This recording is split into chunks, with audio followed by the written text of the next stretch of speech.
Hello, everyone. Good morning, good afternoon, good evening, wherever you're watching us from.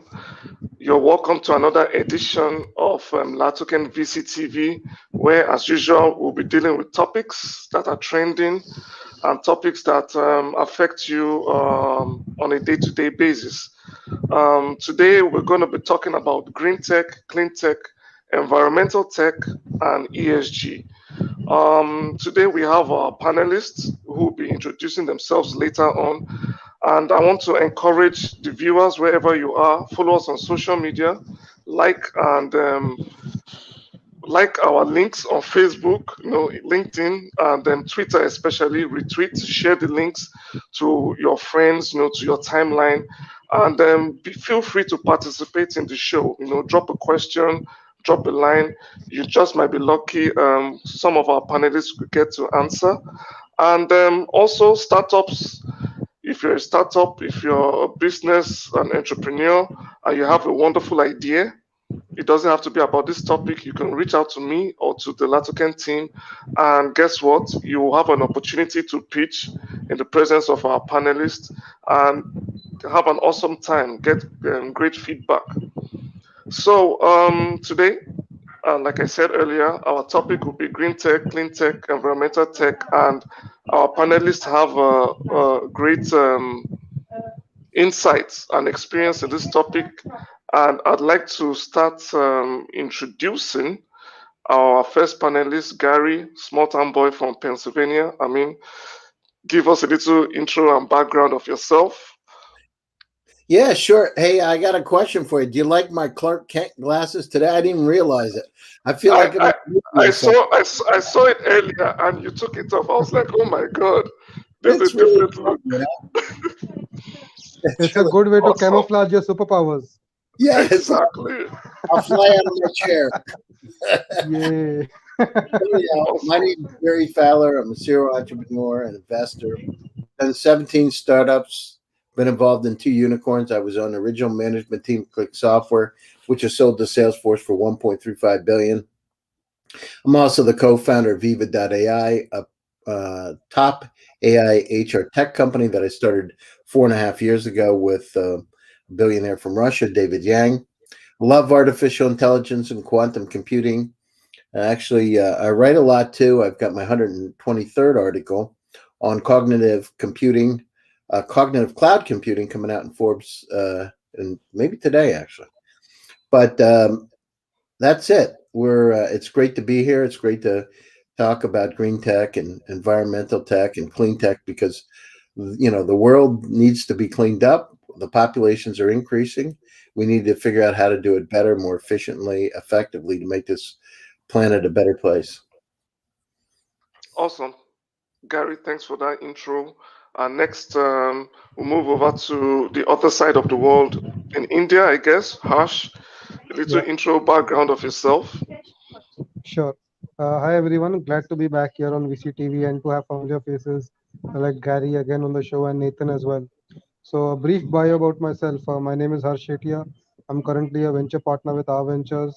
I've worked with Fortune 50 companies like Johnson and Johnson and a unicorn like Paytm in the past, and had my own startup a couple years back. Right now, I'm working with startups hands-on, helping them grow their business and raise funds for them, and even if look at global expansion to countries like USA or UK. That's a brief of what I'm doing right now. And this panel on green tech and clean tech is very, very critical right now because we are at a tipping point, and we really need to make some severe changes in the way we are operating. Otherwise, it could be too too far gone for us. Yeah, and right on that topic, right on that intro, Harsh, I want you to give me like a little background on how urgent the situation is in this environmental and clean tech space. How urgent is the need to go green? How urgent is the need to go clean? I mean, are we looking at the next decade or the next generation? How urgent is this problem? It has to be within the next decade or even sooner if possible, because the way that we are going down the hill, it's not good at all, right? You look at even after all the lockdowns in 2020, the global atmosphere still went up by a significant amount. I think it was half a degree. The global Earth temperatures which were recorded, they went up. despite all the lockdown. So it is clearly going downhill, and we really need to make the right changes so that before global warming takes its roots, we have the right precautionary measures in place. And once we have the right precautionary measures in place, you can definitely expect the Earth to kind of reheal itself and kind of move back to its original status. But right now, unless we move fast, it could get really dangerous. And just look at the all the plastic pollution which happens. People are dumping junk in the oceans. Eventually, it's going to hit back. There, you'll see tons of videos across the world where you're finding plastic all across the place. And with all the increasing number of climate calamities which are happening, all these are significant signs that we've kind of taken the atmosphere and the environment for granted. And the consumerism, which is the biggest reason to blame what has happened over the last 70 years. So that is why it's become extremely important we move as quickly as possible on this and focus on the current clean energy sources, because right now what is happening is the current clean energy sources are still not as efficient as they need to be to make it sustainable in a very large scale like the current thermal power plants are, right? So we need to have those kind of technologies in place. We need to do that R&D aggressively to ensure that the clean energy alternatives that we have right now, they're sustainable not just in the long run, but even they're extremely efficient, so that we can rely on them on a much consistent basis. Awesome, awesome, Gary. I know you have your insights when it comes to clean tech and green tech. How urgent do you think the situation is globally right now? Well, I mean, you remember I'm a country boy from Pennsylvania, so That's I mean, right. if it's black and white and it's got horns, as I say, it's a It's a cow. cow. So, and if it's small, it's probably a goat. So, let's look at it. Listen, the population of planet Earth is currently at about a little over 8 billion. By the end of the century, it'll be around 13 billion. We've got less clean water, right? Potable water to be able to drink. We've got challenges with global warming. We've got the seas are rising. In fact, it's precipitously gone up. They said it could be up as far as 8 feet in Florida, for instance, by the end of the century. So it's we've got a lot of challenges in front of us, and at the same time, we've got these incredible opportunities. So look at where we are today in terms of electric vehicles and the infrastructure around that. 10 years ago, 15 years ago, I remember actually driving by one of Tesla's first dealers on Route 101, going to work in California. And Tesla had a little roadster, the little Lotus, that they had refitted with a battery. And that was really the first Tesla. And people laughed. But here we are today. Now look at all the initiatives with the largest auto manufacturers in the world focused on electronic vehicles. The other thing is, in terms of clean tech, we've got to get our power management systems worked out, our infrastructure worked out, electricity. How can it be in places like California, which has some of the top technology companies in the world, that the power keeps going on blacked out? Why? Because we haven't gone down through and we haven't really looked at the infrastructure. So we've got a lot, and then there are things, power management systems like silicon carbide substrates that have come out to be able to help with that system. So, the water, I mean, I can, give you my own example. So I have a couple of houses in Pennsylvania that I built. And in those houses, one of the houses had a well. Now, you check a well when you buy a house and when you sell a house, but you never check it in the interim. So rarely. So, anyhow, imagine having technologies, IoT devices that could fit in a well. Well, my well, because I didn't use it for some time and I didn't realize it, actually became contaminated. And the only reason I knew it was contaminated was because I had looked at selling the house and I had to test the water. So why is it that we do it when we buy a house in the US and we sell a house, but we never check the water in the interim? So imagine having real-time checking of the water. Imagine having real-time devices, which is where we're going, to be able to monitor things on a moment's notice. So radon inside a house, the quality of the air around you, etc. So these are some of the advancements that we're going to see happen in front of us. But then we go back to basics. I mean, we have this focus today on the circular economy. It used to be we just disposed stuff, got rid of plastics, etc., threw it out. But now having a circular economy, we need to focus more on that. How can we take these materials, biodegradable materials, etc., all kinds of materials. So if we do have to throw something out, it's biodegradable. But we've got to make it more efficient and effective and really optimize the system for things like plastics. I don't know about you, but for me, I got I've got these different types of containers. When I go out and I put my plastic, the paper, etc., that's fine. But I don't know if, most people don't know that a lot of the plastics have numbers on them. There's specific places that they should go. So we've got to come up with an easier way, again, keep it simple, stupid, that people know where to put those particular products at any one point in time. So these are the simple ways to get out and do it. Listen, our world is, as the population increases, as global warming hits us, there's going to be tremendous, tremendous impacts on our lives. I remember a few years ago, actually, it was back in the 90s. I had the pleasure of working with a guy named Irving Crick, and I worked with him very closely for 8 months. Irving Crick was actually, at the time I met him, he was in his mid 80s. And Irving was a student of Einstein at Princeton University and opened one of the first meteorological labs in the world at Caltech. And Dr. Crick was telling me, he said, and he's a meteorologist. So he developed a nonlinear weather forecasting model, look at patterns. I remember him talking to me about global warming then when nobody was talking about it. And he said, Gary, the Gulf Stream's going to slow down and the food supply is going to dramatically decrease. They're going to be hurricanes that we've never seen before, beyond a category 5, super hurricanes that are at 250, maybe 300 miles per hour.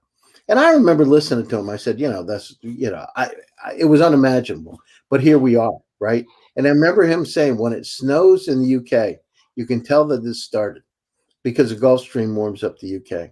So the good news is we can course correct. Look at what's happened over the last year. It's the first time we've been able to see the Himalaya mountains in the last 30 years. So our planet is healing. I mean, the one thing about a coronavirus that has helped, and all bad things, is that it's actually allowed us to be able to understand that we can course correct. We haven't been driving as much. We haven't been flying as much, and the earth has got a chance to heal. Awesome, awesome. I mean, you paint a scary picture of the impending doom, but I think it's real. Everyone witnessed it. Apart from the being able to see the Himalayas, I followed up on the news and found out that some rivers in Italy were clear for the very first time in decades. You could actually see the bottom of the rivers and see fish actually swimming in them, and that was just a sign that the pollution in the river around had just stopped. And a lot of people feel that this just for if you're not serious about business and you're not taking it serious. I mean, they feel it's just a fairy tale moment, something that will pass. It's not that serious, it's not that deep. But I want to find out from the pictures you painted already, it's evident there needs to be a change. How soon can that change happen? Harsh mentioned earlier that there has to be technologies that will improve the quality of recycling or green tech much more faster. Now, Gary, I want to ask you, do you think the investments in green tech is coming up sufficiently enough, or there needs to be more done in clean tech, green tech, environmental tech? Is the future of investment getting better, faster, bigger, or more needs to be done to encourage this? Well, I mean, the situation is a lot of times people don't understand. Listen, we're here, our lives are going to be extended. We'll be living to 120, 150 years old. And today we look at it and said, no way, but I'm telling you that those technologies are coming. And we're going to be on this planet a lot longer. So In terms of the investment, and why is it important? Because we're going to want our environment cleaned up today. People just don't think about it enough. Education is critically important. Understand that we can make a difference, and so it's important. And in terms of investment, look at the companies out there. They're putting uh, their positions forward in terms of being able to do things that are impact the environment, their own policies with their companies to be able to make it cleaner. Are we on the right track? Yes. Is it happening as fast as we want? No. Can we do a better job with it? Absolutely. But the thing is, we've got to understand that we can make our own, as Steve Jobs said, a dent in the universe. Yes, clean tech, environmental tech impact, right, is really important today. And so, there are funds, companies like Philips directly. I've had calls with one of the board members of Philips in the last week. And one of the things Philips talked about is, they're specifically looking for interesting clean tech, impact oriented technologies that have environmental implications. So companies are, and they're not the only one. There are many, many of them that have those kind of funds to support it. So it's happening. I talked to Shell Oil Company, and their venture arm of Shell. The same thing with Shell. I mean, it's one of the things that they focus on is they know that they need to do things like battery technologies. Look, I can tell you directly in terms of electric bikes. I have 6 electric bikes, and the technologies that I've seen over the last 5 years dramatically increased. They say the capacity of the batteries and efficiency and size has increased. I can tell you, from my own perspective, it's about 20 to 30% per year. Things like lanthanum fluoride chemical batteries are going to be coming out shortly. They last 6 times as long as lithium ion. So let's invest in some of those technologies. But look at what's happening. I mean, you see electric vehicles everywhere. It used to be, people, the off factor of seeing a Tesla. It's not that big a deal anymore, especially in California. I mean, it used to be in the fast lane when you would go down on 101 near Palo Alto, you would see a few electric vehicles. Now the situation with the fast lane, they're going to have to expand it. There's so many electric vehicles. In fact, I don't know exact numbers in Silicon Valley, but my guess is somewhere between 20 and 30% of all the cars. Awesome. So this level of advancement happens in the developed world, and I want to switch over to Harsh. You are in India, an emerging market. Do you think enough is being done by these same companies in America into investments in clean tech?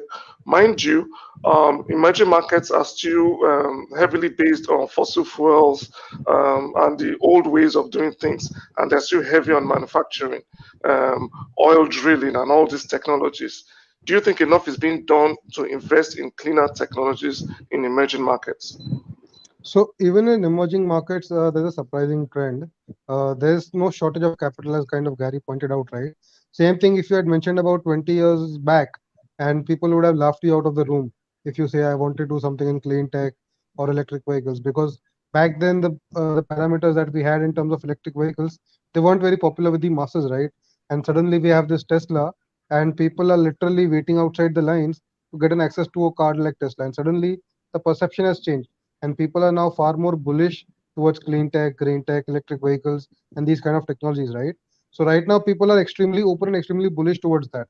In fact, India actually, I was in touch with a startup which was kind of making these electric vehicles, and they're planning to launch their go-to market, and they wanted to raise funds. I was in touch with them, and right now they are currently connected with an OEM to raise the next round of investment. So as of right now, there is no shortage of funds per se. What there is a severe lack and severe shortage of is to find those amazing entrepreneurs and those amazing scientists to come up with innovative technology, innovative products where people like us and people like Gary, we can help them out to take it to the next level. They will always be facilitators like us who will be more than happy to help out such passionate, driven, innovative entrepreneurs coming up with something radical, something new, so that we can help them go to the next level, boost it up, take it global, and lots of other benefits. That is where there is a severe shortage of, because lots of people they are still not that particularly in India right now, people are still looking at software, getting into a comfortable software job. You make good money, you make decent money. That is the general mindset of majority of the engineers. People are still not kind of focusing towards realizing what's the importance of green tech and what the future is in the green tech. That is where we are lacking more than the funds side. Okay, I get that. So, in other words, there isn't enough awareness to encourage entrepreneurs or businesses to go into this development, this technology, and I mean, I'd want to who do we hold responsible for that? Is it some sort of awareness that is not sufficient, or people are just attracted to big money, cool money? So it is definitely a combination of awareness and the education system, right? Currently, the education system in our countries, whether it be India or Africa, the problem is even the teachers and the professors that we have in academic institutes, they tend to be slightly traditional oriented, and the focus is more on sticking to the curriculum rather than thinking of something new, rather than going something innovative. In fact, just before these startups kind of came out, there used to be not real serious innovation which used to take place in these universities. It was only after these startups have started that some universities across India have started taking that prerogative, right? For example, IIT Bombay has started their own incubator. Somaya College in Mumbai, they started their own incubator. This all has started ever since the startup culture has started. But before that, that was a huge scarcity. So that is the biggest concern, that at the early stage, there's not enough talk about that. And whatever talk is about that, it also comes down to the financial resources, right? So there's a huge shortage. I don't need to tell you regarding the poverty in either of our respective continents, right? So that is also why people more focus on getting at least the short term money in and forget about the long term in the longer run. That is the second problem over here. So that is why people, unless people can see that the money involved over there is sizable, it is significant, and with more opportunities, it will become very difficult to attract good quality talent into these spaces. I see, I see. So it's multiple factors causing this death in growth or expansion in green tech, especially for developing countries. But either ways, I'm sure little by little, some corporate bodies will pick up the responsibility and do something about it and talk about it. Maybe even I will, So um, I think I want to send a message to our audience. If you're watching us, wherever you're watching us from, Twitter, Facebook, LinkedIn, YouTube, please like the video you're watching, share the content with your friends or with your timeline, and feel free to drop a question. Our panelists here, Harsh and Gary, are ready to answer it. Then let me switch back to the next question. Now, you said a lot about this space and all that. What do you think are the enabling drivers for implementation of green tech? I know we talked a bit about that, but I want to understand. I know that businesses and entrepreneurs have a significant role to play, but the government, I can tell you in emerging countries, in India, for example, there was a major mudslide. You know, in Africa, for example, especially Nigeria, where I'm from, you have flooding, especially near the island where close to here, the water levels are rising year on year. So who is responsible? Who do we hold responsible for ensuring making a enabling environment for implementation and investment in green tech? Correct. So there is no one person or one entity responsible, right? The responsibility comes down to everyone, all of us as collective citizens, and each of us have our own role to play. Government has tried to kind of give some impetus to that by giving specific grants in clean tech space, green tech space. By supporting them, there are supporting incubators who have such startup by giving them resources, etc. They've done a small part. It obviously needs to be significantly more by giving further tax benefits for companies who invest in these clean technologies, by giving tax benefits to individual angel investors who are investing investing in these green technologies. Those are some of the higher ends which are being looked at. These kind of benefits, if they are provided, it will be far more. But right now, government is still taking baby steps in terms of this, and I'm sure within the next coming years, we'll see some progress over there as well. Overall, if you look at it, it comes down to the culture and the environment, right? Unfortunately, because it's just not seen as that big of a threat, people, it is still in the future, right? People still cannot imagine the severe gravity of that. That is why they are still kind of holding it back and not committing to it fully. seeing it's going to happen in 20 years, 30 years. What if it does not happen? There's still an element of a lot of people not appreciating the gravity of it. So I come from Mumbai, and every year during monsoons, we have a severe problem over here with, forget about the the river flooding. Our own city gets flooded every year during monsoon, right? So there is lots of problems occurring over there as well. And this has primarily happened over the last 20, 30 years, where it's gone beyond a certain level. And yet it's the thing is, unless it is immediately visible, it becomes hard for people to seriously relate to it and take it that seriously. So it needs to be a fundamental cultural shift in the minds of people to realize the gravity of the problem and then try to work towards it on a significant basis. That is how it's going to change. And also we need to ensure global collaboration. If one country, one person tries to do it in a single country, it's not going to work out. It takes a village to solve a problem like this. And today, with the presence of a global village right now, it's easier than ever. So if someone can come up with some innovative technology, we can collaborate across the world with Europe, US, and other countries across the world, work together, come towards a concrete solution, rather than look at individual small elements, just like what am I getting out of the deal, and look at the broad bigger picture. Because if this thing works out, this is going to be far bigger than the gold rush of the earlier days. In fact, the opportunity currently I foresee that clean tech and health tech are the two most bullish sectors for the coming decade, and the amount of wealth that can be created in these two sectors is unimaginable. Awesome. Awesome. Thanks, Harshia. And what you said is directly related to the ability for governments and businesses to be more proactive and less reactive. And that is why we have the ESG, which is meant to be a group of standards used by socially conscious investors to screen investments. Gary, what do you think these ESGs, how it is in the developed world? How can we scale it into other markets and make sure that we have a uniform standard and build from there? Well, I mean, that's always a challenge, right? To get everybody to buy into something. So Exactly. the first part is door number one, as I said, it's education. I mean, people don't understand unless you understand the impact. A lot of places don't even think global warming's taking place. I mean, it's amazing. Yes, that's right. That's right. Not until your city's underwater, and then they say, I mean, in Florida. Now, thinking this is forget about the undeveloped countries. Florida, 5 years ago, they were saying that there's no global warming. Now, how can it be? I mean, I was sitting down. This is my own story because I was there. So I had my sports car. I drove it down to Hollywood, Florida. And when I was very close to the beach, so on one side of it, you've got the intercoastal waterway. On the other side of it, you got the beach. Then you got a strip of land. I pulled my car onto that land, went over the bridge, pulled my car on, and I went up for a dinner. And so as I was having my dinner, I could see that the tide was coming in. Great.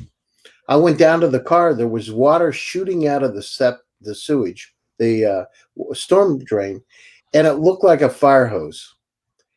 And it had flooded cars in the parking lot. I saw it. There was a truck next to mine. Thank God I pulled my little sports car up, because if I wouldn't have done it, I would have had water probably halfway up my door. And I mean it to the point that I didn't think I was going to be able to get back to the other side. So I went in the restaurant bar that was right there, and the bar was built on cinder blocks, right? It was up, and I was like, that's kind of weird. So I went to the guy and I said, the owner happened to be there. And I said, I couldn't get out because the water was between me and getting over to the bridge. So I couldn't get out. And I said to the owner, I said, has this been happening long? He said, it started 10 years ago. And it's gotten worse every year. And so the point is that, we sometimes deny things are happening. And there's all kinds of reasons, by the way. Because if you get real estate and you're in the Carolinas or Florida and you're near the beach, people aren't going to buy it if you start to talk about global warming and the water levels are coming up. But I can tell you directly, because I have friends that are on the beach, I can see the erosion taking place today.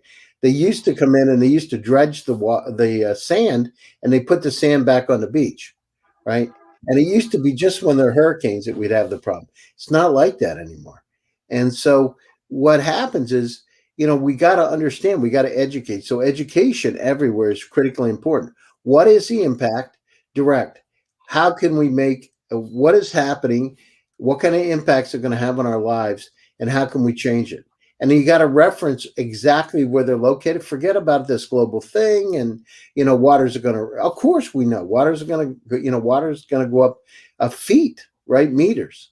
So, but what's kind of impacts are going to have on them? What about the coastal cities in India, right? We talk about, they were saying millions and millions of people are going to be have to find new housing with the increase in the water level. So let's go down through and figure out how to educate, how that's going to have a direct impact on them, and then at the same time, how we can all make a little dent in the universe. And sometimes it's baby steps. Of course, recycling is important. Of course, polluting less is important. I mean, people burn their trash, right? It used to be normal to go out and even in Pennsylvania, where I'm from, you used to take your trash out and you would burn the papers, right? So we got to figure out we need to take care of this planet. Listen, we are exploring Mars. Yesterday the rover landed on Mars, the size That's of right. a small vehicle, right? Like a four-wheel drive vehicle. It is on Mars today. We're going to have to explore other planets. There are about 6 billion Earth-like planets just in the Milky Way, and it's now estimated that there are 200 uh, trillion galaxies out there within the universe. So there's a lot of places that we're going to need to look at, but we have to look. So without getting into the space tech, we've got to really look at the stars, and I'm glad we're doing it. But right now on the planet Earth, we got to figure out how we can use things like battery technologies are going to make it better for us. How we can reduce the use of fossil fuels. The other thing, listen, fossil fuels are not going to be here forever, right? We've got That's right. we hit peak and we start to go backwards. So how can we reduce that? We have things like methane gas. I mean, there are shelves, uh, ice coming off, ice sheets coming off that are creating icebergs that are big as cities, right? So we've got to figure out how we can reduce the look at this methane gas that's coming out. I mean, I was just reading an article yesterday. It's incredible, actually. They just found a woolly mammoth with its DNA intact, and now they're finding all kinds of lemmings, saber-toothed tigers that have been frozen in Russia. Right? And the reason they're being uncovered is because it's getting warmer, right? Warmer and warmer. Wow. Wow. It's by the way, it said I was reading a journal recently that said, in the not too distant future, because of global warming, Russia and Canada will be the bread baskets because of the global warming. You're going to see dramatic population shifts because of the heat, and it's already happening, right? But you're going to see population shifts going north. You're going to see wars over water, right? Water, and it happened. Think about 30 years ago in the States, you would go into a restaurant, you would get a glass of water. Now you get a bottle of water. So I remember somebody telling me that water, actually reading about water, is going to be sold like oil in barrels because Wow. it's going to become a commodity, which has already started. Look at how much we're paying for water today. I buy a case of water here. Fiji water costs me $20 for a small case. So that has already started. The shift that's taken place. But listen, on the other side, I'm really bullish because the one thing about humanity is we're resilient and we come up to the challenge. But education, and what kind of impact each one of the audience members can make on that environment is going to be important. And companies around the world, like I said, Philips directly, I've had conversations with board members from Philips, and this is some Triodos that invests in Africa. In fact, I'm on a panel later on this morning in Africa, but it's really important that those companies step up to the challenge too. And they are, because why? Because now companies like Tesla are using electric batteries, and there's an opportunity to make money. So what happens? People refocus. Interesting. Education is key. Technology and innovation. I think that's what I gathered from everyone, both you, Gary, and Harsh. It's so important to focus on these um, um, these outlets rather than blame one singular person or one singular entity. Everyone has a role to play. Every government has a role to play, and then we rather play it sooner than later. Time is running out, and I can see. Even this morning, I woke up and we have this Hamatan season that used to come only in December, and now it's coming in February, March. What is it? What is it, Nathaniel? What season? We have this Hamatan, where you have this fog that comes over just around the November December period. Right. And when I was a kid, it used to come in around November December, and then it used to get very cold. But I woke up this morning and I feel, I mean, I go outside, everywhere is foggy, everywhere is dusty, and I'm like, why? What's happening here? And that's just a prime example of change in weather. Well, I mean, the situation is, but and you look at it, it's not until we really feel the impact ourselves it's a problem. But think about the Gulf Stream slowing down, right? The amount of food to be able to get out of the oceans is decreasing.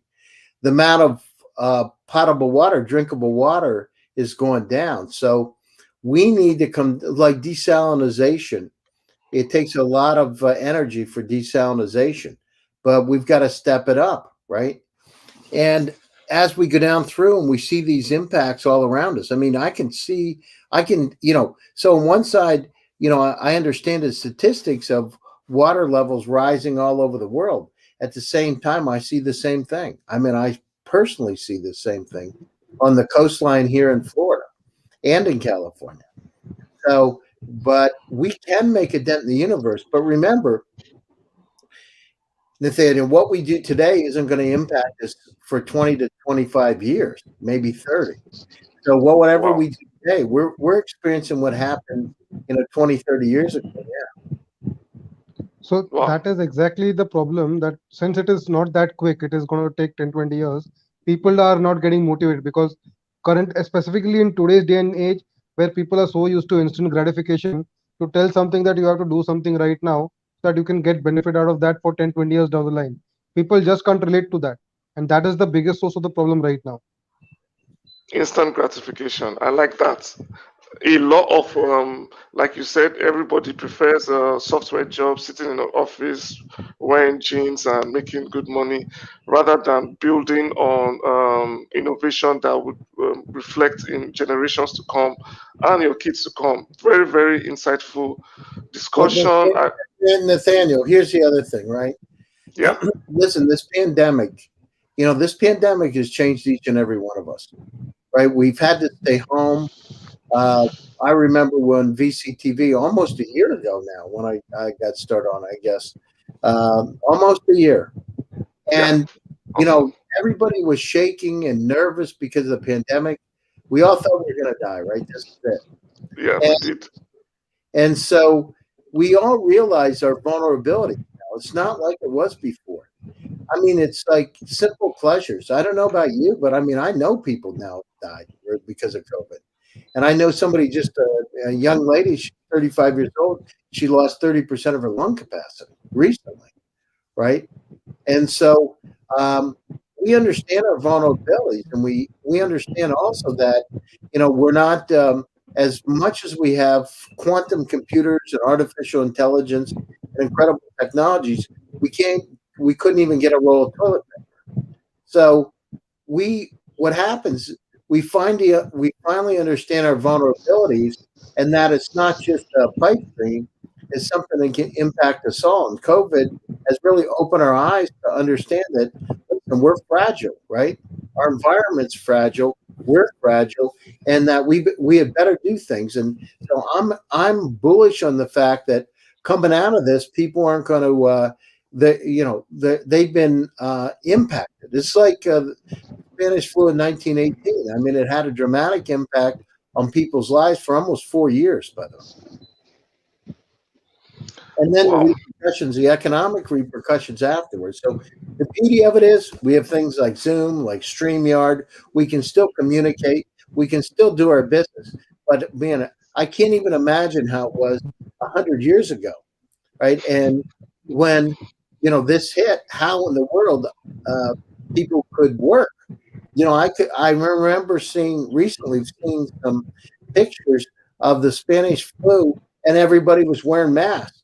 And in fact, Nathaniel, it's kind of funny. I was in the bank yesterday, and buying some, getting some money for some cryptocurrency.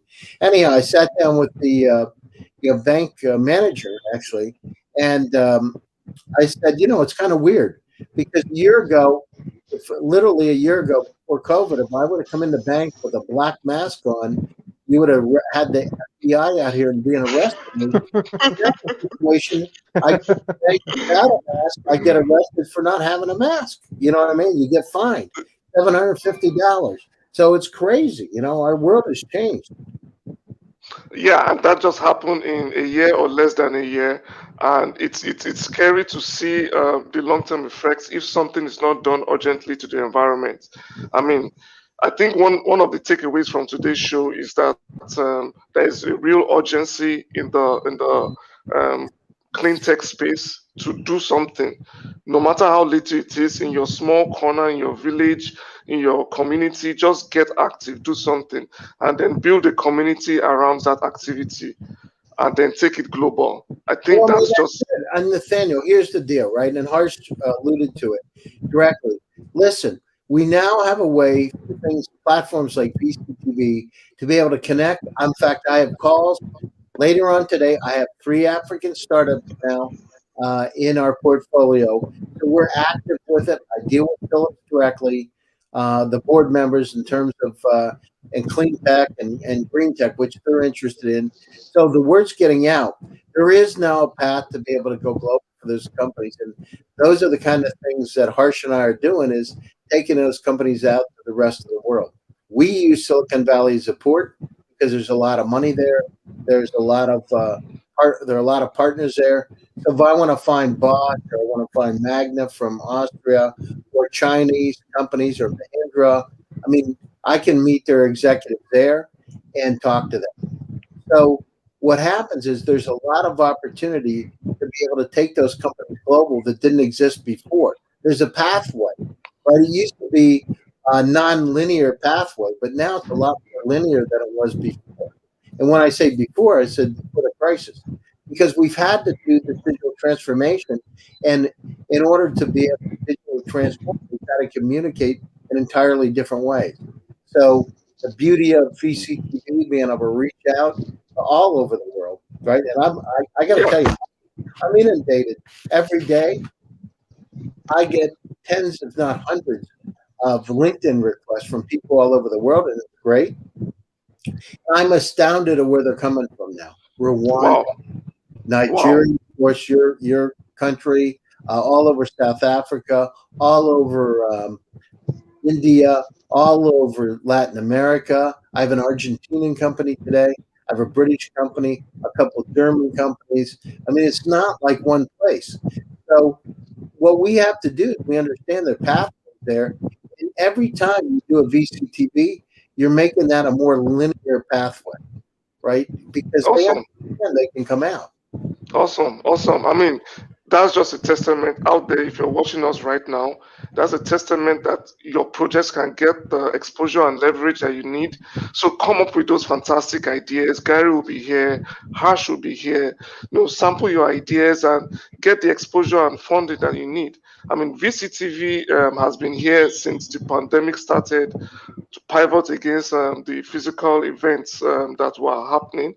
But now, I mean, we've been doing this close to a year and it's getting bigger and better, more viewership. And Gary is about almost a year on the show, and we'll have to celebrate somehow. I don't know how we're gonna do it.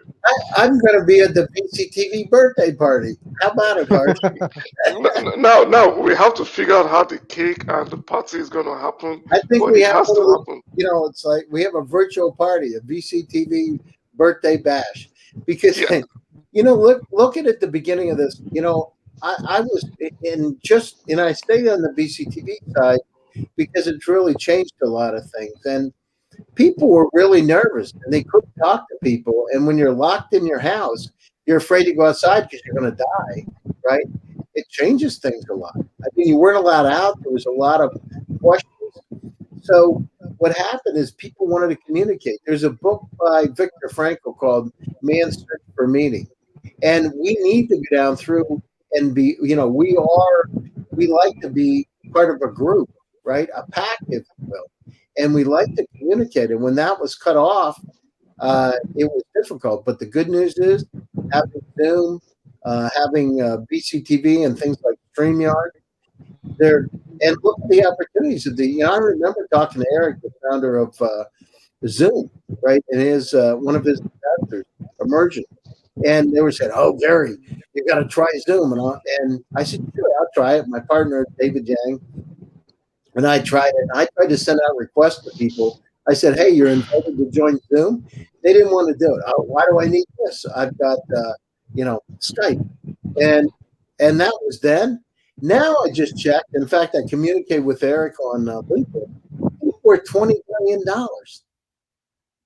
20 billion, 20.1 billion is the last thing. So look at what the thing is, and these are the kind of ideas. So all the listeners out there, as they go down through it, part of the ability to be able to have a successful company is your ability to communicate, to that's pass right. the message forward. And so all of the situation we have with CleanTech and GreenTech, environmental tech, etc., is about getting the message out. These platforms, just like this, get the message out. So as That's we right. talk more and more about all the challenges out there, and more importantly, how we can course correct, it's having an impact. Like I said, I get tens, if not hundreds, of people contacting me, and I love it, and from all over the world with incredible ideas. Right, this is really a Yeah. breeding place for ideas. Awesome, awesome. I think, like Gary would say, for entrepreneurs, startup, this is an opportunity to get shit done. Just get it done, and know, um, get in touch with Gary. Come up with your ideas. Harsh is also here in India, so if you're in India or you're in Asia, reach out to Harsh. Get the support you need. And just before we go, just before we round up here, just a few seconds, Gary, your last words. Yeah, so listen, I'm really bullish, and I did a TED talk a few years ago called Passion, Optimism, and Visualization. And really, I can tell you directly during your lifetime that one of the things that's really important is to keep the curiosity of a child. The older we get, sometimes we lose that curiosity. And, one of the things you want to cherish is that. The other thing is you need to be passionate about things. You need to be optimistic. Why? Because it's a self-fulfilling prophecy. If you believe in something, you really will it into existence. But if you That's have, right. oh, I don't know, maybe I can do it, I'm not sure, maybe it's not for me, it ain't going to happen. You know what I mean? It's You're not. right. You're right. You said that the last time, and I took it and I ran with it. It's important. And so these, you can look at the negative shit time of life, or you can look at the positive side. And the glass is half full. And when you do that, your life starts to change. And by the way, people want to be around you a whole lot more if you're positive rather than negative. And That's right. so when we look at these problems, I remember I had just one second with it. I had a martial arts class, and I had a Korean grandmaster, 8th degree black belt, that was my instructor, that could barely speak English. It's time for me to take a black belt test. So Master Kwan, I couldn't take it with everybody else, so I had to take it with him directly, personally.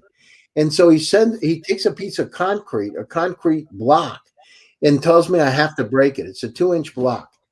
And I'm going like, this is like, I don't mind stuff, but here I'm thinking I'm going to break my hand, never be able to use a computer again. I'm thinking, what did I get myself into? And I looked in his eyes and he very seriously looked at me and he said, I said, Grandmaster Kwan, and he could barely speak English. I had to speak in Korean and English. And he said, I said, what do I need to do? I've never done this because I had to hold it with one hand and smash it. It's easier when it's on the ground, right? But when you have to hold it yourself, it's whole different. And he said, you need to think that you're on the other side. And I thought that was like, for me, it was a small thing, but it was important. Think about being on the other side. And I remember taking it up and I smashed it and I broke it. I couldn't believe it. Really. I was like, it's amazing. And he said, strong mind. He kept going, strong mind to me. And I carried that. That was when I was 27 years old. And I got 2 black belts the same day. So your life is all about that. You have to believe that you can do it. And you have to believe you can get to the other side. And this thing with environmental tech, clean tech, ESG, environmental tech, etc., is about getting to the other side. Each of us can make a dent in the universe, but we've got to try. So those are the closing thoughts. My name's Gary Fowler. You can reach me on LinkedIn or Twitter. Check it out. I have, in fact, next week, by the way, I'm going to be in an interview with the mayor of Miami and a $4.8 billion investment that's going to be done from my friend who's got $52 billion in Bitcoin. I don't know what it is today, maybe 51. I told him I've never seen anybody. I've had a lot of friends, but I never have anybody whose net worth goes up billions in like a half a day. I believe. I mean, and it doesn't seem to be going down. It's just going to the moon. I mean, it's, look at it. Listen, you got things like Ethereum that are just getting ready to take off too. And yeah. And because our planet's shifting. Why? Because of the digital transformation. We want to be able to do things much easier than before. And it's not related to any one country. It's related to how we can do business together. So anyhow, you can reach me on LinkedIn, Twitter. I'm happy to talk to folks. And remember, each one of us can make an impact. Let's go out and do it. Great companies that can take care of your families, take care of your country, your city, and make this world a better place. Awesome, Gary. Always lovely to hear from you. Harsh, your final words, your final insights. Sure. So Gary had actually mentioned a point earlier regarding people having to pay so much for getting clean water. It's actually would be a surprise for many right now that there are certain cities in China where people are actually buying air. You have to buy clean air sourced from mountains where you get clean air. They source it in a packet, they source it in a cylinder, and they supply it to people in China. That's how bad the situation has gotten right now, right? So if you can't take it seriously right now, I don't know what else is required for people to take it seriously, right? So I kind of have my own kind of thesis, to what builds a successful startup. I call it the 7 rights. 2 of them are the right product at the right time. Right now, this is the right time. It cannot get a better time than this. You look at how people are taking it seriously, uh, how impactful it has become. You're seeing the damage it has done, even during COVID. You're seeing the impact, right? So there's an interesting story. Just 2 weeks before the lockdowns in Italy, I was in Venice. This I'm talking about in the month of January end, before the lockdown started mid-February. I was in Venice, and it was so cloudy, and the weather wasn't that great. And You just were, before, you were in Venice, Italy? yeah, I was in Venice, Italy. Yeah, You weren't there during the floods, were you? just after the Oh my floods. God. I mean, that was I crazy. That was amazing. exactly it. So we just were there about a few months after the floods. It was just before the COVID lockdowns hit, right? So back then, the weather was very cloudy. You could see there was so much, atmospheric pollution over there. And the same thing post COVID, you could actually see exotic aquatic animals which you wouldn't see normally. They were literally traveling around Venice cities, the Venice canals which are there. You could see them. You can What, see exotic. Harsh, what did you see? Unfortunately, I could not see much. It was so polluted at that point of time. That's amazing. And, and you would not actually believe the amount of stench which was there as well, because of the open canals and the kind of thing was happening. It used to be very polluted, and lots of smell used to be over there. And post COVID lockdowns, just about 2 months after lockdowns, you could actually see exotic aquatic animals over there, literally traveling around the canals. You could see actual dolphins. Dolphins were traveling across the canals Wow. of Venice. Imagine that. I Wow. can't imagine those guys with those long poles going down the canal. The Gulf. Now that is the impact of global warming. It does smell in Venice, but that's because it's a built on a freaking marsh. I mean,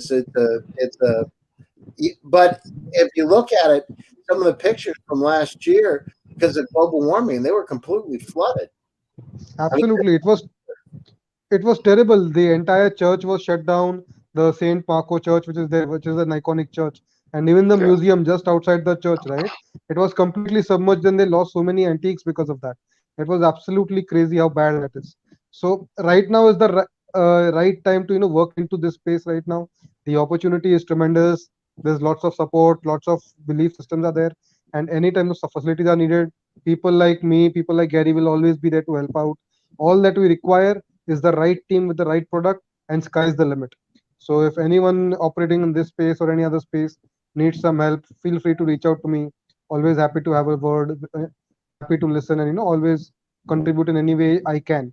And I'm reachable at Harshita on LinkedIn. Feel free to drop me a message. Would be happy to help out. Awesome. Thank you very much, Harsh. Thank Looking you. forward to celebrating.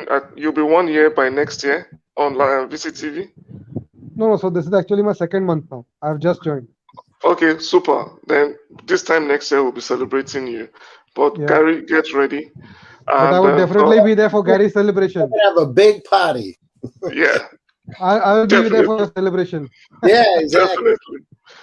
And to the viewers, we really thank you. We appreciate you for spending 57 minutes with us, learning from these great men and picking all the insights. And we look forward to having you sharing, liking our videos on all our social media channels. The next show we have. Thank you for watching. Bye bye. Bye Bye bye. bye, everyone.